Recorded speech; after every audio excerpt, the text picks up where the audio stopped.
Hi friends, अभिमान academy के environment study में एक बार फिर से आपका स्वागत है। और आप ये सोच रहे होंगे सर कल आपने वीडियो क्यों नहीं बनाई। देखिए, एक बच्चे ने मुझे कमेंट किया था कि सर वीडियो जो भी आप बनाएं वो इस तरह से बनाएं कि बाइलिंगुअल हो, मतलब वो वीडियो हिंदी और इंग्लिश दोनों में हो। तो इसी बात को ध्यान में रखते हुए अब जितने भी क्वेश्चन होंगे वो हिंदी और इंग्लिश दोनों लैंग्वेज में आने वाले हैं। ठीक है, आज हम पढ़ेंगे इन्वायरमेंट स्टडी की पेडोलॉजी। ठीक, तो इन्वायरमेंट स्टडी की जो पेडोलॉजी होती है सीटेट की या अन्य एग्जाम्स की भी, तो उसमें क्या होता है कि वो इन्वायरमेंट के बेसिक क्वेश्चंस के साथ साथ थोड़ा सा मनोवैज्ञानिक क्वेश्चन को भी यहाँ पर उठाया जाता है। तो जैसा कि पहला ही क्वेश्चन है कि ईवीएस मतलब इन्वायरमेंट स्टडी के शिक्षण में शैक्षणिक सिद्धांतों में कौन सा शामिल नहीं है। पहला है, कक्षा में छात्रों द्वारा प्रश्न पूछने की उपेक्षा की जानी चाहिए, या शिक्षकों द्वारा, देखिए कौन सा शामिल नहीं है ये आपसे पूछा गया, ध्यान रखना है इस बात को। बच्चे को स्थानीय भाषा का स्कूली भाषा में पढ़ने का प्रयास किया जाना चाहिए। ज्ञान निर्माण में बच्चों की सक्रिय भागीदारी महत्वपूर्ण है, या उपरोक्त में से कोई नहीं। देखिए, इसका जो आंसर है, बच्चे की उपेक्षा तो किसी भी स्थिति में नहीं करी जानी चाहिए। मतलब बच्चे को आप जो है डिमोटिवेट नहीं कर सकते। तो पहला ही ऑप्शन हो जाएगा, ये इसका हिस्सा यहां पर बिल्कुल भी नहीं है। अगला जो हमारा क्वेश्चन है वो भी काफी इंपोर्टेंट है, और ये क्वेश्चन है कि एक ईवीएस शिक्षक, ईवीएस मतलब इन्वायरमेंट स्टडी शिक्षक अपनी कक्षा के एक छात्र को गतिविधियों में भाग लेने के लिए कैसे प्रेरित कर सकता है। मतलब वो क्या कहे बच्चों से जो प्रेरित हो जाए। देखिए, छात्रों को स्वयं अपनी बातों को कहने का वो अवसर दे, या आवाज, पिच या वॉल्यूम की उत्तेजना पर बात करें। छात्रों को अपने विचार साझा करने के लिए प्रोत्साहित ना करें, भले ही वे गलत हों, या छात्रों को बताए उनके क्या सीखना है और क्या करने की अपेक्षा की जाती है। देखिए, छात्रों को स्वयं अपनी बात कहने का अवसर प्रदान करें। आप कभी भी पेडोलॉजी में ये शब्द देख लें, अवसर, है ना, तो ये जो है हमेशा आंसर जो है ये पॉजिटिव होगा। और कभी भी किसी ऑप्शन में आपको केवल शब्द अगर देखने को मिल जाए केवल, तो ये शब्द बहुत नेगेटिव होता है। उस क्वेश्चन पर आप जो है बिल्कुल भी टिक ना लगाएं। तो ये जो है कुछ साइन होते हैं टिक लगाने के, तो आप इस पर ध्यान दें।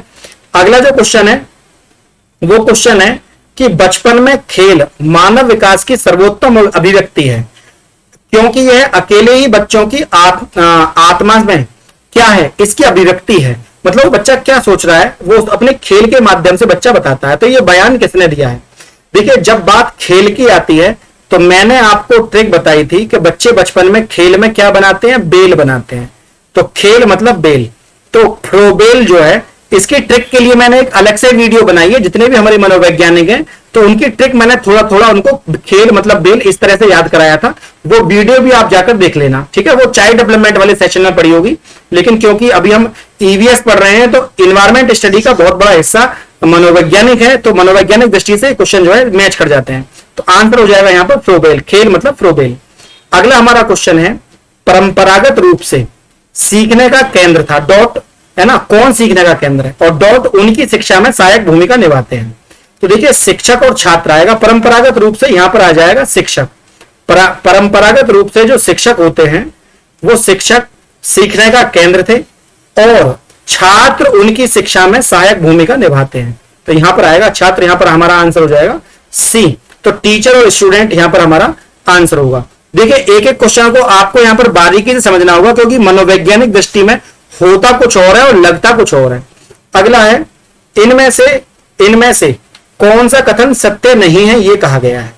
सीसीई प्रकृति में, देखिए सीसी यहां पर लिखा हुआ है, सीसीई प्रकृति में, क्योंकि यह विभिन्न स्कूलों विषयों में शिक्षार्थी की उपलब्धि का ख्याल रखता है ना। ये सीसी मतलब सर्कुलम एक्टिविटी से हमारा जुड़ा हुआ है, करिकुलम एक्टिविटी से। शिक्षार्थियों के मूल्यांकन के लिए उपयोग किए जाने वाले उपकरणों और तकनीकों को में व्यापक है, या सीसी व्यापक है क्योंकि इसका उपयोग विभिन्न सीखने के परिणामों का आकलन करने के लिए किया जाता है। देखिए, ये सारे ही पॉजिटिव है, तो आंसर हो जाएगा उपरोक्त में से कोई नहीं। कभी आप जबरदस्ती इनमें से ही कोई आंसर लगा दें, कई बार आपको यह भी सोचना पड़ता है। देखिए, पुतली को आंख के घेरे में रखना, अगर हमारी जो पुतली है उसको आंख के अंदर घेरे में ही रखना, ये जो चीज है, ये चीज कौशल का एक भाग कहलाता है। तो ये क्या है, प्रश्नों की जांच करना, समझना, कक्षा प्रबंधन या सुदृढ़ीकरण। देखिए, ये है कक्षा प्रबंधन, क्लासरूम मैनेजमेंट। आप बच्चे से बताएं कि बच्चा अपने जो टारगेट है उस पर फोकस करे, जो उसको टीचर वहां पर खड़े होकर पढ़ा रहा है उस पर बच्चा फोकस करे, ताकि मेहनत कर वो बच्चा कुछ बड़ा काम कर सके। अगला क्वेश्चन है, बच्चों को खेलना पसंद है लेकिन साथ ही वे एक ही खेल को लंबे समय तक खेलने से आसानी से ऊब जाते हैं, विकल्प और नवीनता की तलाश करते हैं, परिवर्तन की यह इच्छा अपने खेल के नवीनता में लाने के प्रेरित करती है। यह कौन से प्रिंसिपल से संबंधित है? देखिए ये रचनात्मक सिद्धांत है, बच्चा कुछ क्रिएटिविटी करना चाहता है तो यहां पर नो डाउट रचनात्मक क्रिएटिविटी यहां पर आंसर होगा। कक्षा में हास्य का प्रयोग करते समय एक शिक्षक को किन बातों पर विचार करना चाहिए? देखिए हंसी की बात आ रही है तो हास्य का प्रयोग करते समय बच्चे को हास्य सीखने में बाधा बन जाता है, नियंत्रण ना खोए, इस बात पर ध्यान देना है। पाठ्य सामग्री के स्थान पर हंसी का प्रयोग ना करें, हर विषय में हास्य का प्रयोग नहीं करना चाहिए। ये सभी यहां पर आंसर हो जाएगा डी, क्योंकि सभी बात यहां पर पॉजिटिव है। अगला क्वेश्चन है, देखिए ईवीएस की परीक्षा में यदि आप इन्वायरमेंट की परीक्षा दे रहे हैं तो कुछ को छोड़कर ज्यादातर छात्रों ने अच्छा प्रदर्शन किया, कक्षा परीक्षाओं में अच्छा प्रदर्शन ना कर पाने का क्या कारण है या क्या हो सकता है? परीक्षा चिंतन, आत्मविश्वास की कमी, अधिकार संचयन, ए और बी दोनों। तो यहां पर है आत्मविश्वास की कमी, क्योंकि क्या होता है बच्चा परीक्षा दी है और कुछ को छोड़कर ज्यादातर छात्रों ने अच्छा प्रदर्शन किया है, तो जिन्होंने अच्छा प्रदर्शन नहीं करा उनमें बिलीव इन योरसेल्फ मतलब कॉन्फिडेंस की कहीं ना कहीं कमी है, वो अपने आप में बिलीव नहीं कर पाते हैं, तो आत्मविश्वास की कमी यहां पर साफ साफ दिखाई देती है। अगला क्वेश्चन है, कक्षा में किस चीज के लिए कारण शिक्षण को सीखने को संबोधित किया जा रहा है? पिछलापन, नवाचार, परिवर्तन या आपका पूर्णता है?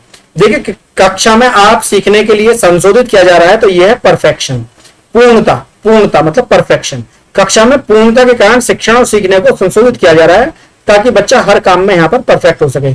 उम्मीद है आज का सेशन आपको अच्छा लगा होगा। यदि वीडियो आपको इंफॉर्मेटिव लगी हो तो चैनल को सब्सक्राइब और बेल आइकॉन में ऑल प्रेस करना ना भूलें। आज के लिए इतना ही। जय हिंद, जय भारत।